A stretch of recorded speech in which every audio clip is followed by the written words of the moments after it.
Hello, it's nearly midsummer here in the hemisphere of shattered dreams, which, if I've read my hinges correctly, can mean only one thing. An episode of The Bugle is about to start in 10, 9, 8, start larynx, 6, 5, 4, begin writing process, 2, 1, blast off!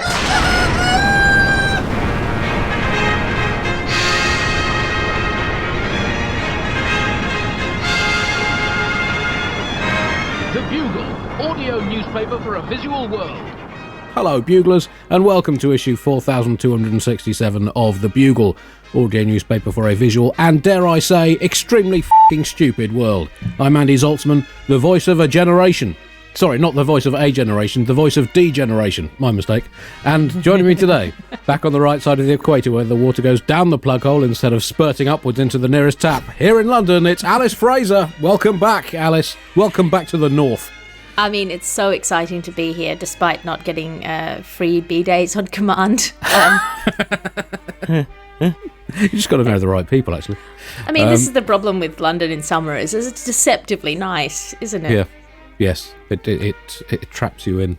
Also joining us, stepping into the breach at the last minute after our scheduled guest, a showbiz legend no less, star of stage and screen, had to drop out. What a Well, we will try to get Sarah Bernhardt on in a future week if she gets better. But we got the nearest like-for-like replacement we could find for a second consecutive episode from Mumbai, India. It's Anuvab Pal. Anuvab, Hello. welcome, and thank you for leaping into action. It's no problem, Andy. I'm considered Sarah Bernhardt of Calcutta, so that's I'm often known as that.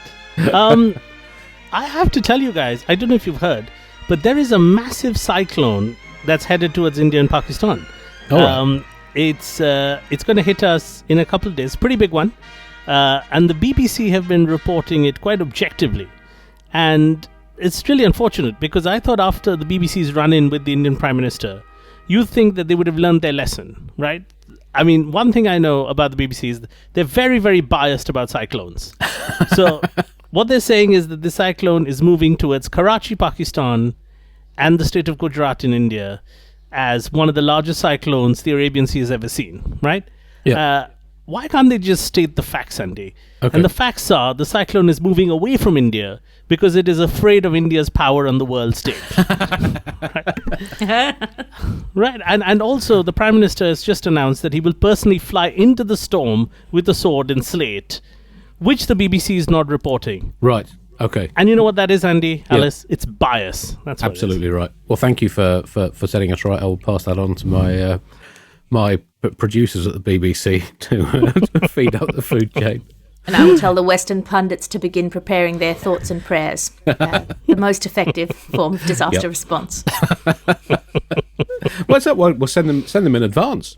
That's because we tend to wait until afterwards, but get them going early. We are recording on the 13th of June 2003. Tomorrow, the 14th of June, is the 201st anniversary of Charles Babsy Babbage outlining plans for a difference engine in an academic paper to the Royal Astronomical Society. Now regarded as one of the world's first and most influential mechanical computers and a stepping stone to the development of its modern successors, such as the Sega Mega Drive, the iPhone and the CompuTurtle, the ocean-going computer that works out what's happening underwater. But Babbage actually intended the difference engine to be a machine capable of automatically writing observational stand-up.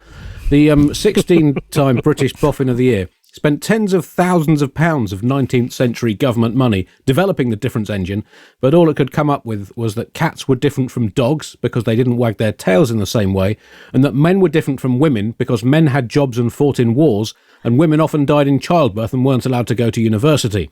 They were sound observations, but not laugh-out-loud funny. And after he died on his arse telling an audience at Jongleur's Bow in 1834 that horses were different from sharks because they could stand up unaided, he readapted his machine to perform mathematical calculations instead.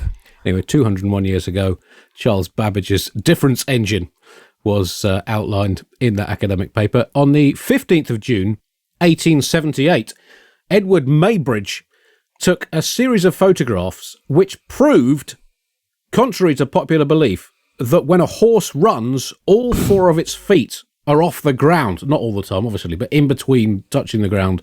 There are times when a horse is not connected to the surface of the earth. It had previously been assumed before Maybridge's work that horses kept one foot on the ground at all times, probably out of superstition, because a horse legend had it that an ancient horse king, Samarkand Nigel, once lifted all four hooves on the ground and was plucked away by a passing albatross. Horses were then thought to run with their rear left leg dragging along the ground until Maybridge proved that the cheeky little bastards were cheating, probably to fix bets by lifting their feet up.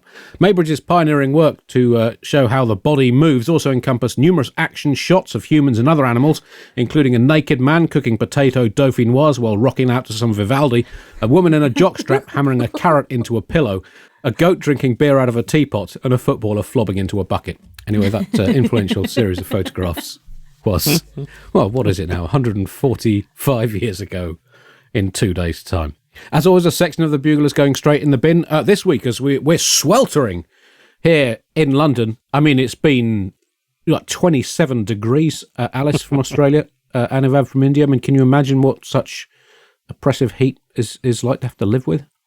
I can't imagine what such oppressive heat is like to live with in a place that is completely constructed contrary to heat. Every building here is built to like keep heat in against the horrible dank winters, and so it's like walking into an oven. I remember. I mean, in Australia, I don't know. In Australia, one of the things you do if it's a very hot day, and I know this is awful, is you walk past like a Westfield or something, and you step into the Westfield, and it's crispy cool. You get a little bit of coolth on you, and then you go back about your business. I remember walking into a mall in the UK and it being hotter than it was outside, and feeling genuinely affronted, like on a human rights level. It's just one of the many ways we like to make ourselves more miserable in this country. That's what keeps us happy. There are lessons from India one can take from the 1980s, Andy, about heat. When India didn't have a lot of air conditioners in the good old days, you could just walk down the street and ask a good Samaritan just to throw a bucket of water at you. It's a tradition that has died now because of Samsung and other electronics companies, but it was, you'd often see completely drenched people walking down the street at 40 degrees because you could just ask someone on the road to just take water of a tubular and just smash it in your face. Again, cultural exchange. Well, there's a very interesting sort of arc of human experience that happens when it's hot in the UK, which is day one of sunshine, everybody immediately strips off and lies on like the verge in the middle of the road to just suck up as much sun as they possibly can into their pasty white bodies. And then by day three, they are itchy and angry. So much rage. It's the rage of second day sunburn. By the end of the week, there's something satisfactory about peeling, but it's that middle pace where there's just so much rage floating around the air. Ambient rage. That's interesting because the Brexit referendum was in the middle of summer. And that was on a Thursday, so we'd probably been out getting angry in the sun. Then we voted sunburnt on Thursday and changed the course of our national history. Lessons to be learned. Anyway, our section in the bin this week is Build Your Own Weather Forecast. We give you all the words you need to construct the weather forecast you want to hear. This week's words and phrases, and there'll be more over the following 1,000 weeks on the Bugle. This week's words and phrases for your weather forecast: cloudy, warmer, front, will not, surprise, what do you call a sheep that has the same atmospheric pressure as itself, sunnier than it looks, quit your whinging, it's better than Antarctica at this time of year, intermittent, absolutely shitting it down, Fahrenheit of course, otherwise you'd literally boil to death like an egg, and isobar.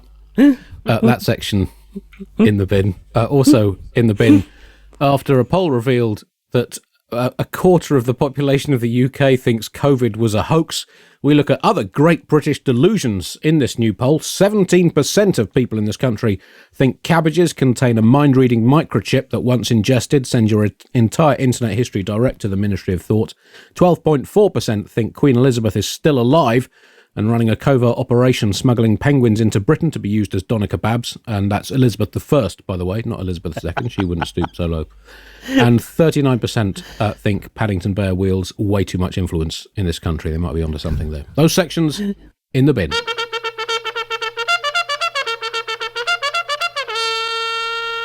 Top story this week, Bugle Global Horndogs update. And, well, it's been an exciting week for some of the great political horndogs of our era. We will come to a horndog who has sadly departed us, the original Bugle horndog extraordinaire, Silvio Berlusconi, who has sadly gone to the great Bunga Bunga party in the sky. But let's start with Britain's own trainee Berlusconi. Boris Johnson, former Prime Minister, has quat as an MP. The former PM who put the liar into national liability has jumped before he could be pushed with the impending release of a parliamentary report into his conduct. And it's becoming one of the traditional sounds of the British summer, isn't it? The splash of vomit on pavement outside nightclub, the tinkle of waz on bus stop, the gurgle of intergenerational suspicion, the fizz, crackle, bang of firework between football supporters' arse cheeks, the screaming argument about whether Brexit was right or wrong, whether it's real or pretend, and whether we should or should not stop having screaming arguments about it, and the Boris Johnson resignation statement. These are the unchangeables of a modern British summer. He quit the cabinet in 2018, he quit as Prime Minister in summer 2022, and now he has quit as a member of Parliament. And that's quite aside from other subsidiary resignations, sackings, flounce-offs, stropatures and whinge-outs that have marked his career. I mean, how has this news been reported across our former imperial colleagues, countries? Because, I mean, I think it's fair to say that as a nation, 99.99% of Britain has, frankly, had enough of the stupid. I mean, it's so interesting the way that he quit, Andy. I think it's the way that he quit is sort of so you can't fire me, I rage quit, flounce out aboutery, which seems to have not achieved the end that he intended it to, which was that he hoped that by doing that he would stop the Partygate inquiry. And despite that, his statement that it was like a witch hunt and he was being forced out, and also you should stop inquiring. It looks like the inquiry is still going to go on. I just find it's hard to convincingly call something a witch hunt if you're cackling over a cauldron wearing a pointy hat.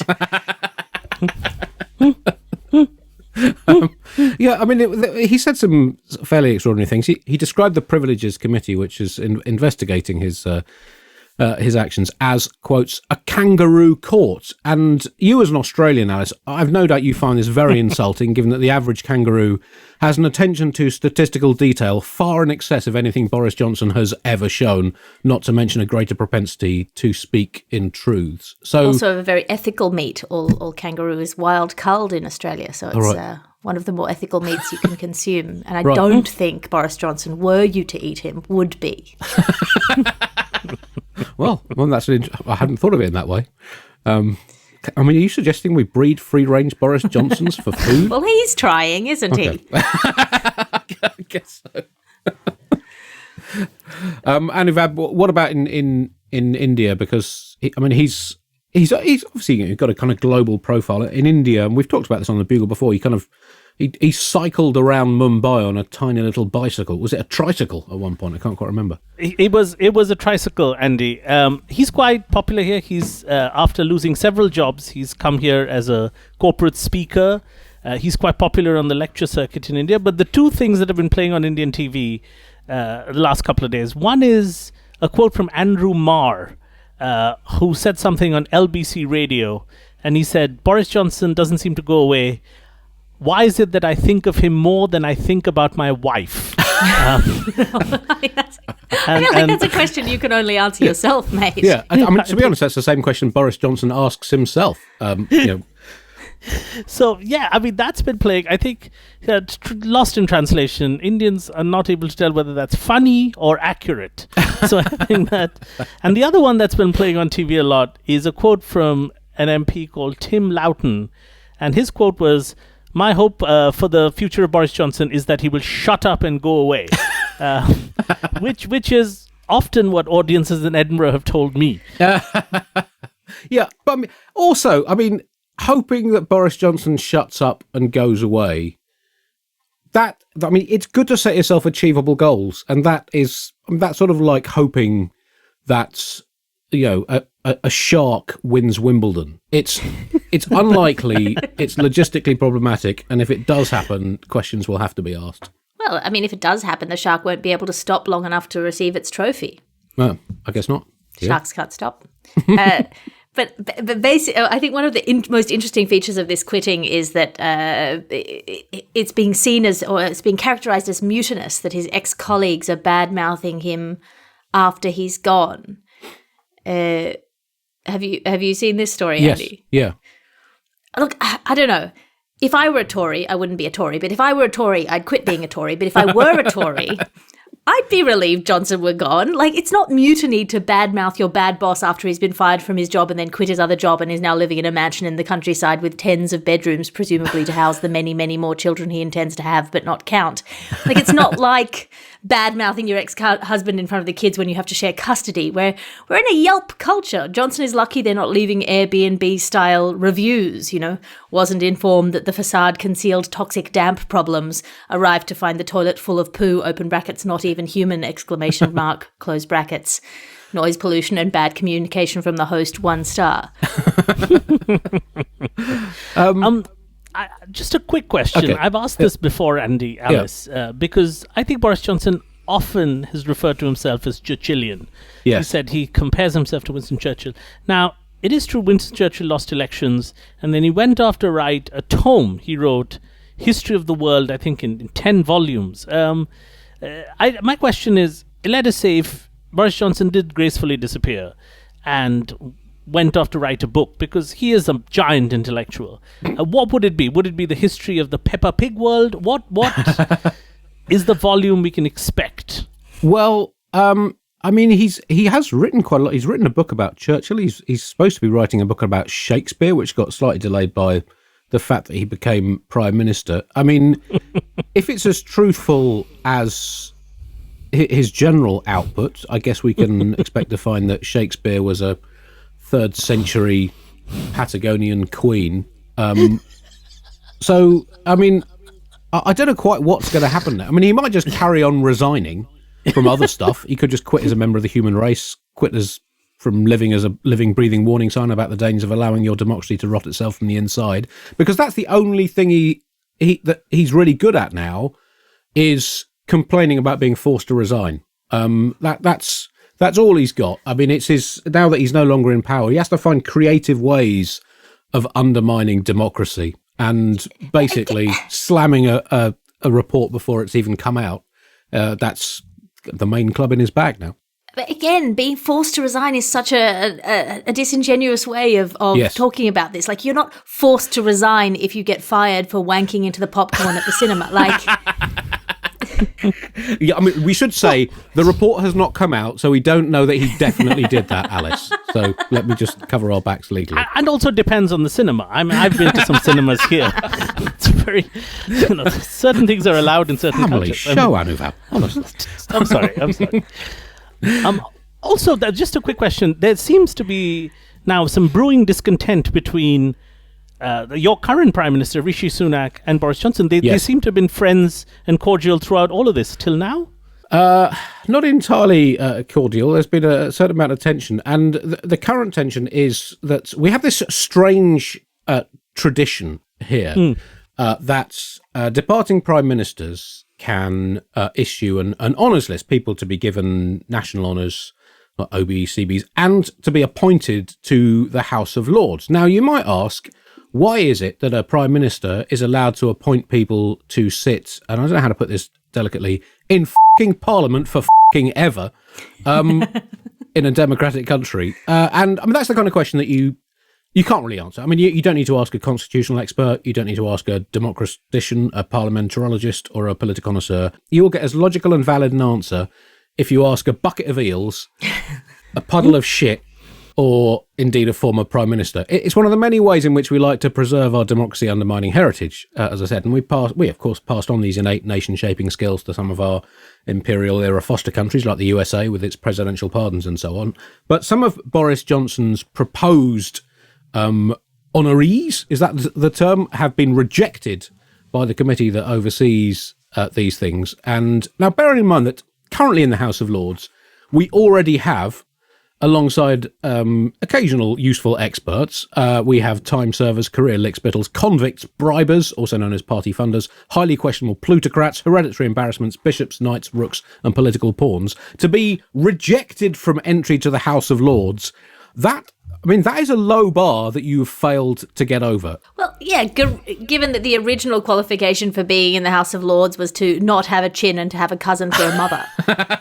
Yes. So, so there is some, bad blood between Johnson and Sunak over the fact that Johnson is trying to get some of his cronies permanently baked into the heart of our democracy. But as I said, when it comes to our own democracy, we are complete f***ing idiots.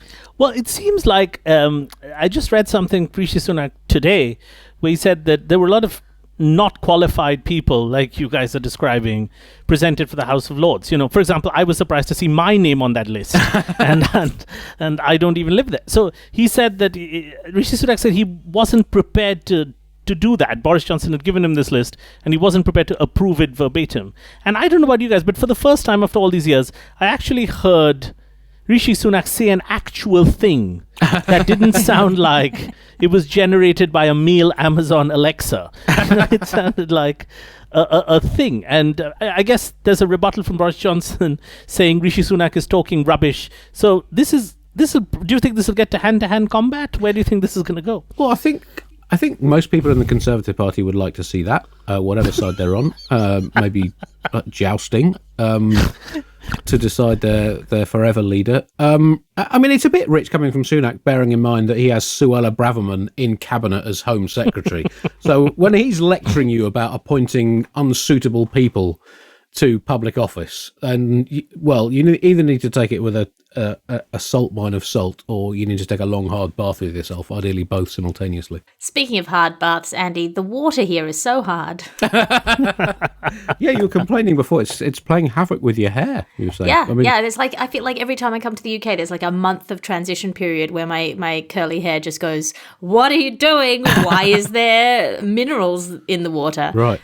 I've had that for 48 years. Speaking of Suella Braverman, I have a quick question. Again, I have a lot of questions being sort of from another culture. What exactly is a wokerati? I'm not sure what. Well, that's a good question. A wokerati, I think it was some ancient martial art, wasn't it? The wokera and the wokerati were the grand masters of wokera. I'm not sure. Also, there's suggestions that it is some kind of crossbreed animal between a Wookiee and... Yeah, I've seen this creature. Yeah, it eats a lot of tofu. I've seen this creature. Or someone who lives simultaneously in the United Arab Emirates and the Surrey town of Woking. So the wokerati. We don't know. We just don't know. I should say, as I said, the report into Johnson hasn't been published yet. He resigned having been shown the report and realising that it wasn't so much jumped before he was pushed, but pushed himself because he was being pushed by himself and his own actions basically pushed him. So, but we don't know what it will actually say, and it is possible that it will reveal that Johnson did absolutely nothing wrong legally or morally. It may equally reveal that all of the Rolling Stones' 50 greatest hits were written by Martina Navratilova and featured London Zoo's Keith the Flatulent Porcupine on backing vocals. It may reveal that Britain has been invaded by opera-loving aliens who are about to install a reanimated Pavarotti as emperor, with 19th century warble star Jenny Lind as his empress. It may reveal that former Prime Minister Liz Truss is set to join Harry Styles, Joni Mitchell, George W. Bush, Jermaine Greer and Kermit the Frog as lead singer in a new supergroup called Cockchafers of the Grumble Pit. All of these are equally possible as finding out that Johnson did nothing wrong. We just don't know. We will have to wait to find out. I just don't think we're considering one of the possible scenarios, which is that they handed him this report. He went, aha, exonerated on all fronts. I quit.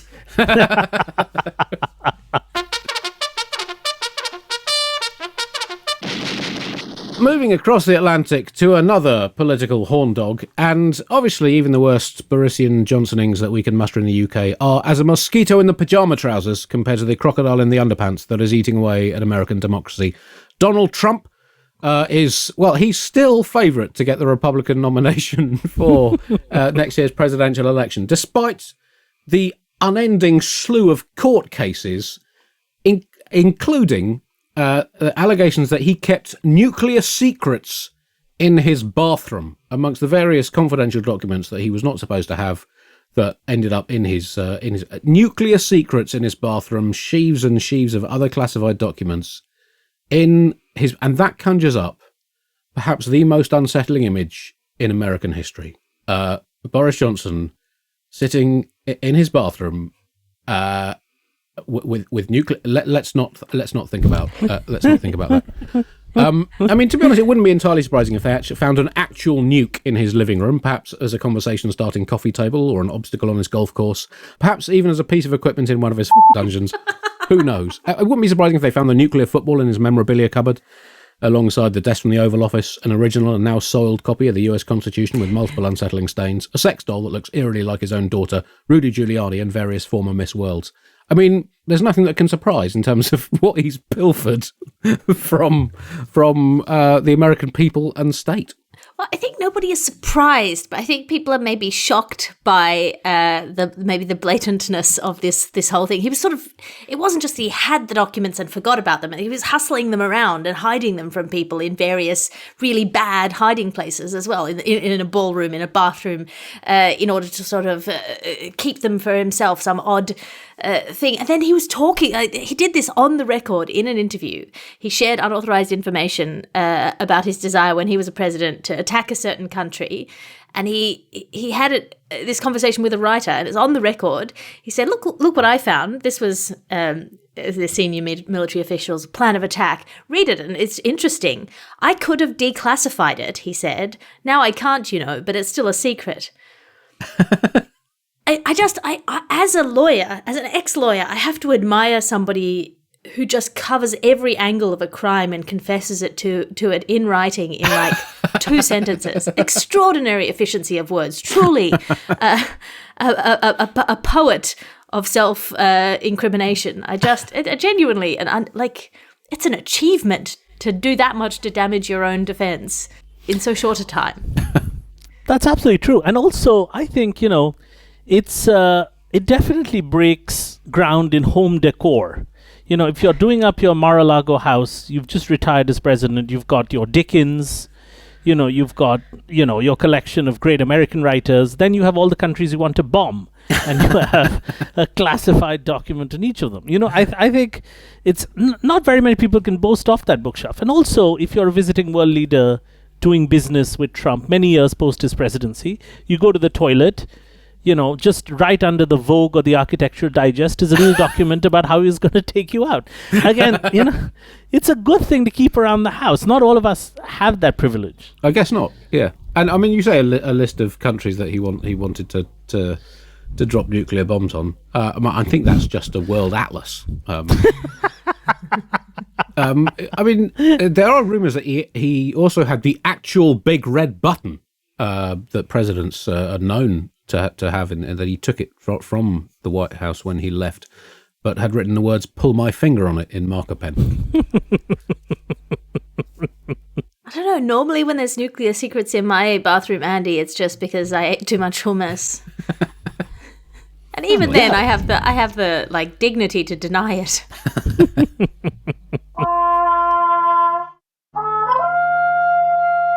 In other American news, Republican Senator Tom Tillis has been reprimanded by his party.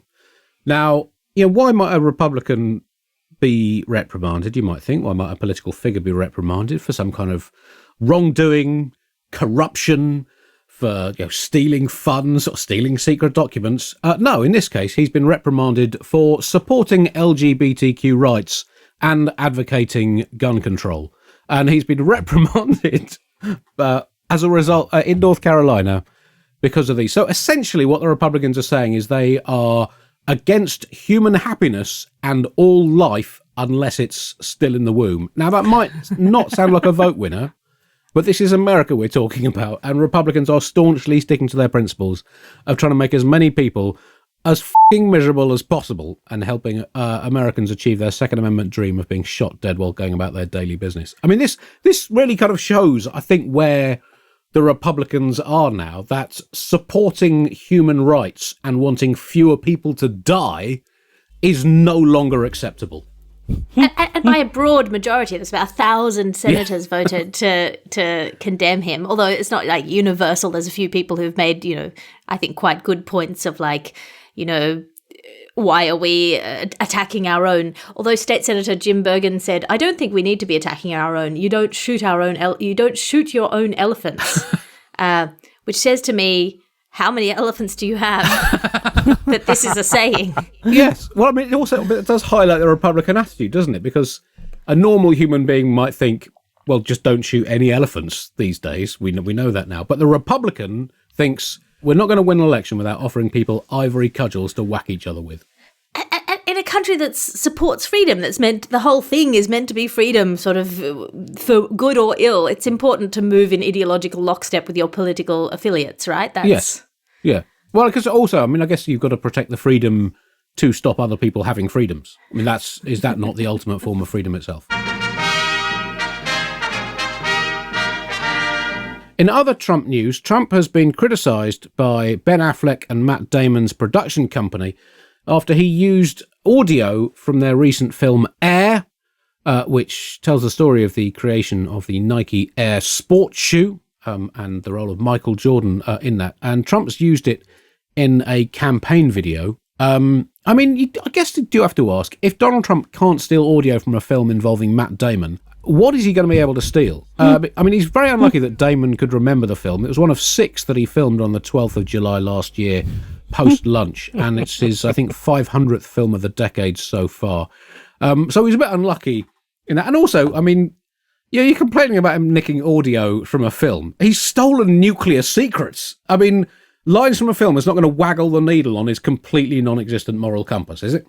Well, I have a slight screenwriting issue here, Andy, okay, right, Alice. Yeah. I saw the film a couple of days ago. Now, their issue is with the monologue that Matt Damon's character, Sonny Vaccaro, has just when they're about to sign Michael Jordan. So Michael Jordan has a choice between a number of shoe companies, and Nike is the worst chance of getting him. And then Matt Damon comes out with this great speech. And the speech is about how Michael Jordan is going to change the world. He can't even foresee the things he's done yet, etc. And it ends with this line, "A shoe is just a shoe unless someone steps in it." Right? Now, Donald Trump uses this entire speech out of context to talk about how unfair his indictment is. Right? Now, in screenwriting terms, that's like me using Jack Nicholson's "you can't handle the truth" speech every time I take a shit. It just, there's got to be a context in some screenwriting terms to use something. I mean, not to shoot the elephant that's on my side here either, but a shoe is just a shoe until somebody steps into it. It's still a shoe once somebody's stepped into it. I mean, arguably, it's just a foot-shaped box until somebody steps into it. And this is what I'm realizing, Alice. There's a screenwriting strike, and I think you can fill an important gap here in Hollywood with this sort of thing. And I don't know how it works in his indictment. I mean, of course, it works for Michael Jordan because he changes the future of the Nike Air shoe and the world and everything else. I don't quite. I mean, what's the context of a man who's going to go to jail for selling secrets? Are these shoes of corruption? I don't know what shoes these are. Well, I guess they are big shoes to fill with confidential documents before you ferret them out of the White House. Moving on now to the Horndog that has sadly barked his last. Silvio Berlusconi, I don't know if I pronounced that right, has gone, as I said, to the Great Bunga Bunga Party in the Sky. Maybe proof of the existence of God, or at least the type of God we see in Renaissance paintings with angels frolicking on the clouds, because we have had entirely cloudless skies in London since Berlusconi died, which makes me think that the angels have right off so they don't have to deal with Silvio turning up and trying to grope them on the arse. I mean, if there is an afterlife, the women in it are being quietly warned about the new arrival. And I mean, Berlusconi was a man who featured a lot in the early years of the Bugle. He was, I think it was 2011 that he was last Prime Minister of Italy. He's been a man who's been involved in more corruption scandals than I've had hot dinners, and I'm averaging close to 4 hot dinners a day. And a man to whom a sex scandal is like a 50-mile bike ride is to producer Chris. Even when he's not actually doing one, he's thinking about his next one, and age and injury cannot stop him from doing it. Is a man who saw his ancient Roman predecessor Caligula not as a warning from history, but as a life coach, spiritual guru, and inspiration. And in this age of the strangely orange political leader and the media celebrity turned flesh-eating national parasite, Berlusconi was very much a trailblazer. He catapulted himself from football club owner and media mogul to straddle that always gossamer fine line between leader of a country and liar, thief, and lecherous sex pest. It's quite the legacy that Berlusconi has left, both in Italy, where his political right-wingery lives on, and in the global trend for people like him to become national leaders. How will you both remember Silvio? I mean, how can you forget the leathery sex pest and human incarnation of the abstract, if slightly greasy concept of sleaze? Silvio Berlusconi will leave an odd-shaped and indelible mark in all of our hearts. I think the thing that strikes me so much about him was, just that he was such an iconic figure. You know, his complexion was unusual in that it was sort of an unheimlich combination of surgeon's art, makeup, drug use, and sun exposure. And when he smiled, it looked like you were finding a face in a tree. I don't know whose teeth he had, and I'd like to believe, though I can't be sure, that neither did he. A political giant in the landscape of Italy's politics, which historically has included a lot of grifters and maniacs. He's going to leave a mark on Italy's collective memory somewhere between Emperor Nero and the horse he made a senator. And he's going to be remembered fondly by all of his kind of political colleagues and all over the world. He's been getting these tributes coming in, variously ambivalent and carefully worded tributes from Vladimir Putin, called him a true friend and said he admired Berlusconi's wisdom and ability to make balanced, far-sighted decisions. And on the other end of the spectrum, the French President Emmanuel Macron described Berlusconi as a major figure in contemporary Italy, at the forefront of the political scene for many years, from his first election as a member of parliament in 1994 to the senatorial mandate he held until his final days, which is as neutral a tribute as you possibly... It's essentially running Berlusconi's Wikipedia entry through ChatGPT. I like a comment from his first ex-wife. I'm going to mispronounce the name. I think it's Carla Dall'Olio. And when news came, she said, "What did you think about your married years?" And he said, "Well, he was here sometimes." That's so few of us can talk about marriage so fondly. We will have more on Silvio at the end of the show.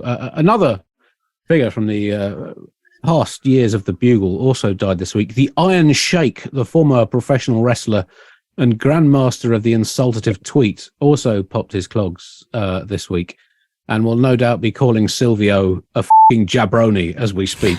And I mean, his Twitter account became rather legendary. Whether or not he actually wrote it himself or not seems to be slightly disputed. But there's a pinned tweet left, even as he has left the mortal realm. There is still a tweet pinned at the top of his Twitter feed that I think sums up what the Iron Sheik was to humanity. It simply says, "Take a minute of your day to be nice to someone, you dumb son of a bitch." And, I mean, in many ways, those words encapsulate everything about humanity in the third millennium so far. It's perfect. Well, is it extraordinary figure, sort of a divisive person playing this kind of caricature of Arab nastiness at the same time as, providing a recognizable figure for people who might not otherwise encounter any Arab stereotypes. It's such an extraordinary role that he played, both in the WWE and in the broader American political landscape, that it feels weird because you don't know what kind of a person he actually was.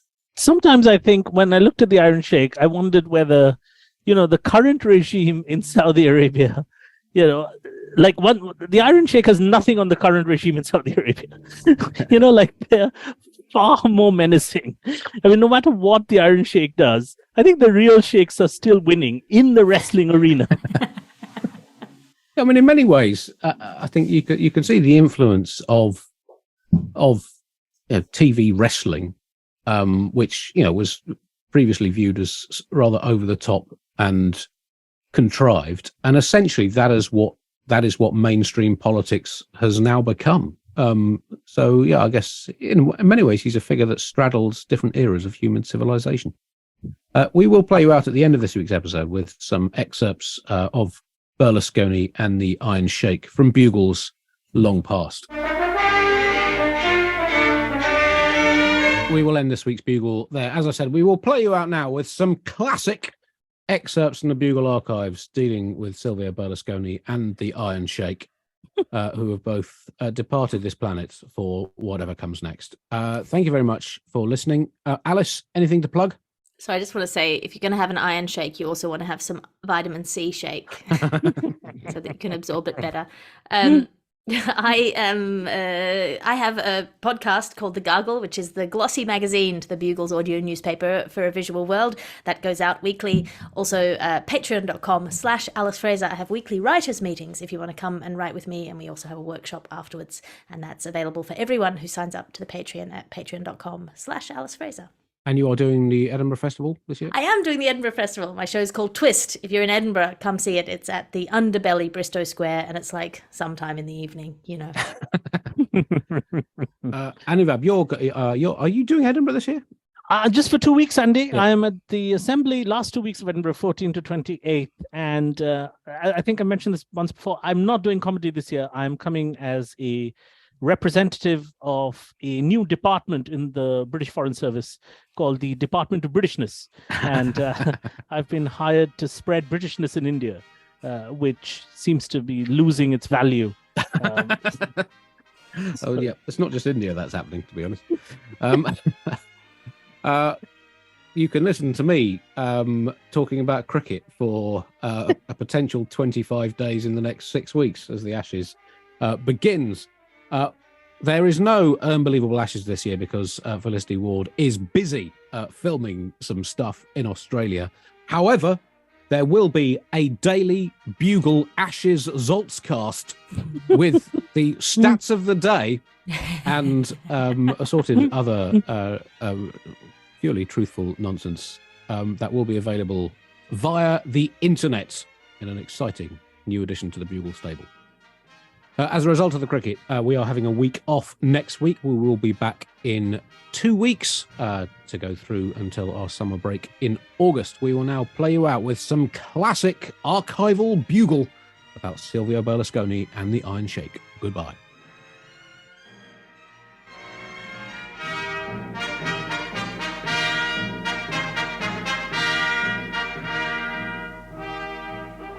My favourite somersault this week came from Silvio Berlusconi, and the Prime Minister of Italy and career criminal. Never lets you down. Who described Obama after his victory as young, handsome, and even tanned. Oh, Silvio. Whether that was an opinion or a joke, either of them would be from the 1950s. Well, you can always rely on Berlusconi to come up with the goods. I mean, that's what you want in Italian politics, John. I mean, you can't make jokes about the lira anymore, and we all miss them. And they don't change government quite as often as they used to, and it has been a while since their tanks only had a reverse gear. But Berlusconi will always be there for us, John. He will always say something genuinely appalling, but at the same time, quite funny. He said some amazing things over the years. He suggested that the Chinese used to boil babies under Mao. This caused a bit of a rumpus with the Chinese.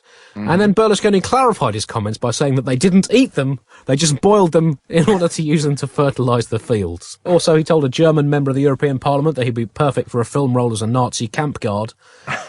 Also described himself as the Jesus Christ of politics. I'm a patient victim. I put up with everyone. I sacrifice myself for everyone. And he also said, if he was talking about why companies should invest in Italy, he said another reason to invest in Italy is that we have beautiful secretaries. Oh, God. He's the worst human being in the world. Yeah, but he's great value for the neutral spectator. There have been some admirable and unusual protests from members of 51% of the world's population this week. The wife of Silvio Berlusconi, poor woman, Andy.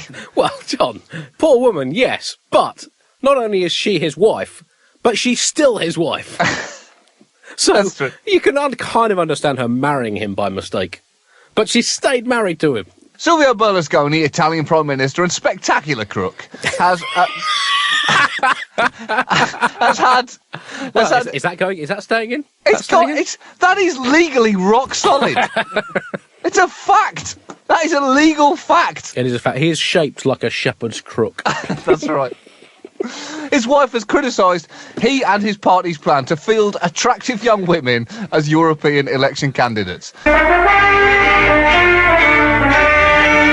Other awkward relationship news now. And Andy, never mind Nick Clegg and David Cameron being thrust together. Bugle favourite Silvio Berlusconi has, well, I mean, he's been quiet by his standards recently, Andy, not getting hit in the face with any more miniature cathedrals, nor sleeping with any more teenage models who he momentarily and repeatedly mistook for his wife. And perhaps it was little snafus like that have caused him getting divorced. Now, Berlusconi's wealth was estimated by Forbes at $6.5 billion in March, putting him at number 70 in the rankings of the world's billionaires. Pretty good. His taxable earnings in 2007, taxable earnings... This is hypothetical, of course. That's right. Total 14.5 million euros. Still actually a huge drop on the 139 million euros he declared in 2006, but, that is also just what he declared, because, as I think we both know deep down, all of us know, you have to understand that paying tax for Berlusconi is like bungee jumping. He can understand in theory why people do it, it's just not something he can ever see himself personally being interested in trying.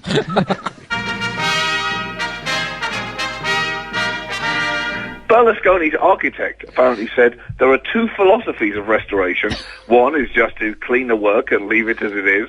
The other involves making the work whole again, without damaging it, to provide an image of the work as it was originally conceived. Well, that sounds great in theory, Andy. I just don't know exactly where a detachable magnetic penis fits into that philosophy. Next week, Berlusconi attaches detachable magnetic massive tits to the Venus de Milo.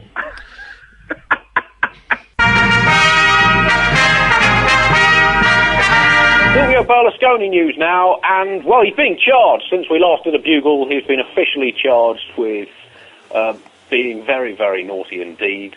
Yeah. But this is the latest in his spectacular 17 years in and out of power. Allegations of wild sex parties, prostitution, bribery, tax evasion, corruption, and much, much more. And yet, the polls show that his public approval rating is still high, and if an election were to be held tomorrow, he would win it. Amazing. What do these people want, John? Amazing. The thing is, prostitution, he's been accused of paying for sex with a 17-year-old Moroccan exotic dancer. He's called the charges groundless. And the thing is, prostitution is not illegal in Italy, and the age of consent is 14, but a prostitute must be 18 or older. So in Berlusconi's defence, he might be a 75-year-old man banging a 17-year-old, but legally it's just a technicality. Leave the man alone, let him live his own life.